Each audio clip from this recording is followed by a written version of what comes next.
Hi, friends. Welcome to Enlightened World Network. Dr. Ruth Anderson and Teri Angel here today for a meditation a day. On Sundays, we do a silent meditation. What that means is that Teri plays some beautiful music. She and I go behind scenes and we meditate together, and we invite you to meditate along with us. After about 20 or 25 minutes, we come back on and we share with you the messages that Spirit shared with us. So please stick around and just make yourself comfortable. We'll see you soon.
There we go. We're back.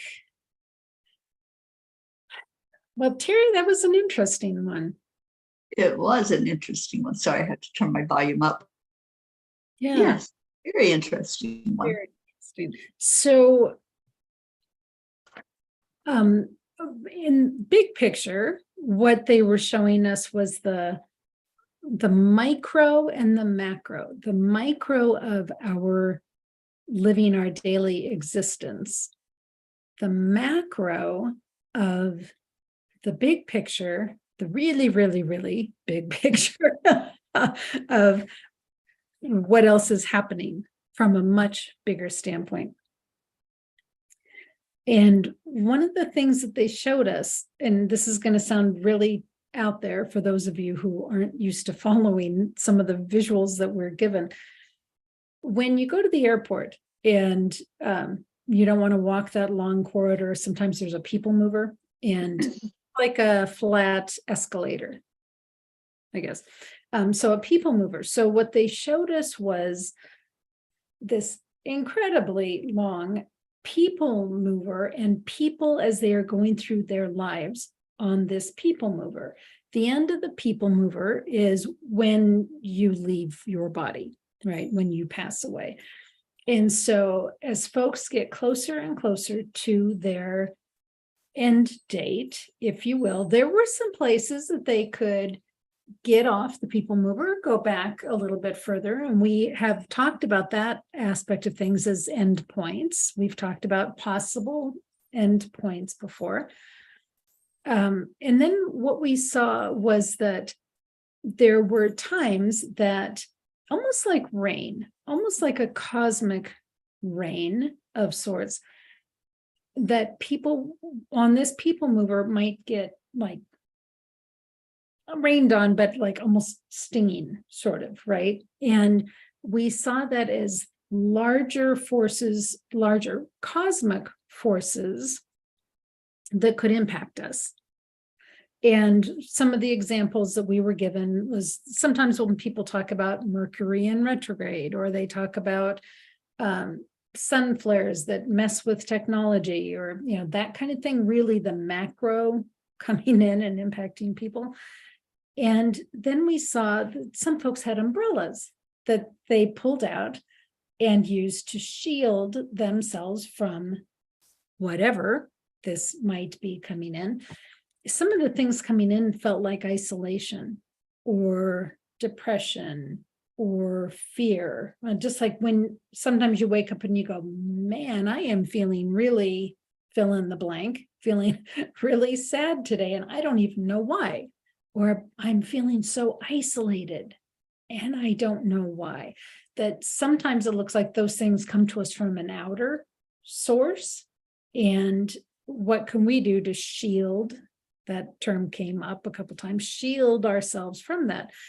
Well, there were these umbrellas. Well, these umbrellas were spiritual protection, spiritual shields.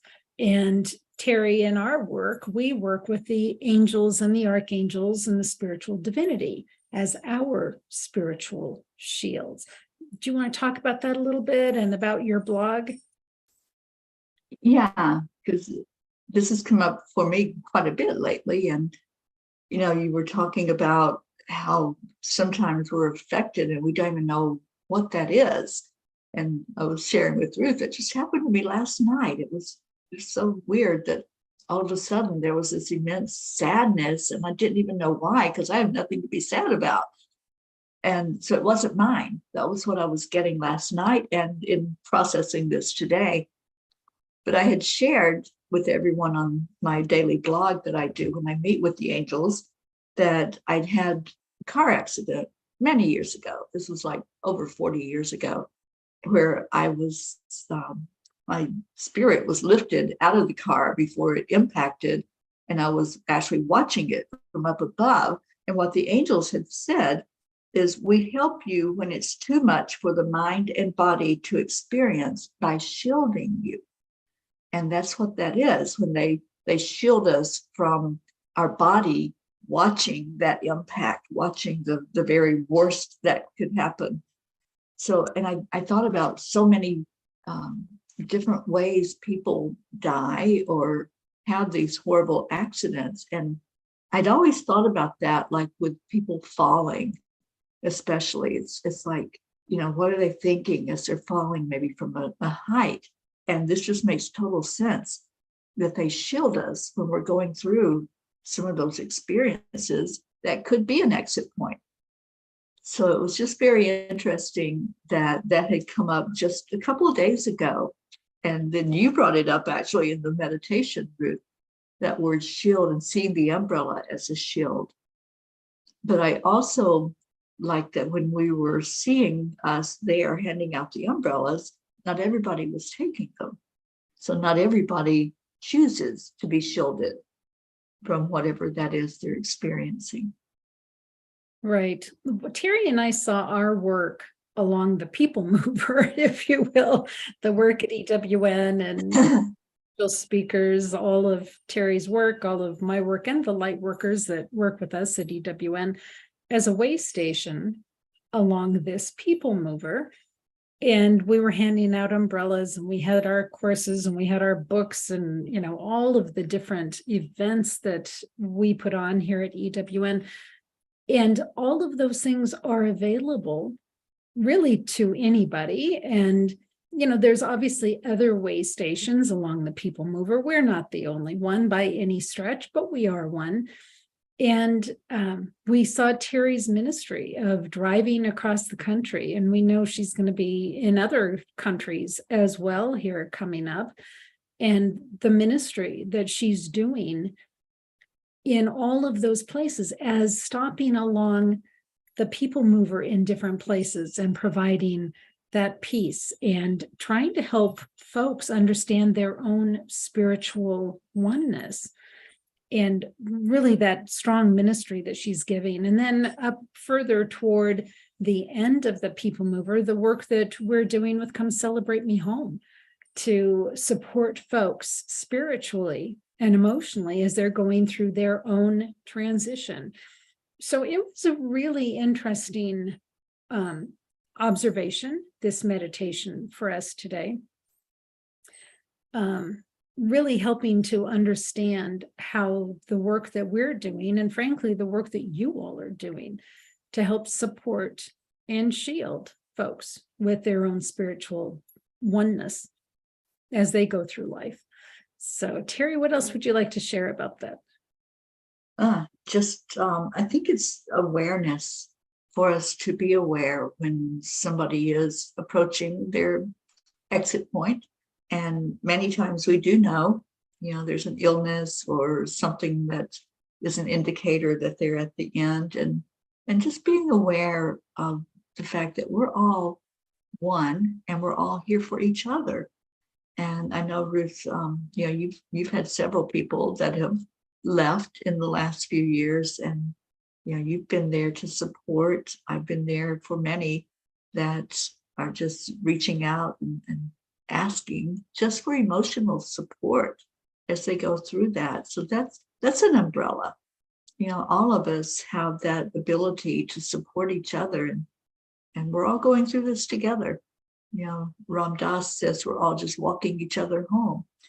So just being more aware of what's going on with those who are in your world, and just be there. That's it. That's what I hear as the big message for us all to support each other. Yeah, beautiful. Thank you, Teri. Teri, if folks want to know more about your work, your ministry that you're doing, how do they learn about you? I have a website, and it's Angel Speakers with an S, angelspeakers.com. You can find everything I do there, the books, the tour, meditations, the blog that's written daily. Every night I sit with the angels and they give a message for all of us. And sometimes it's current things that are going on. Sometimes they just bring in whatever we need to hear at that particular moment. So that's how you reach me, and you can contact me right on there. Thank you for asking that, Ruth. Yeah, absolutely. All right, Teri, thank you for today. Friends, thanks for being here at Enlightened World Network. So pleased to be with you as you journey through your life and we journey through ours. So take good care. God bless, and we'll see you soon.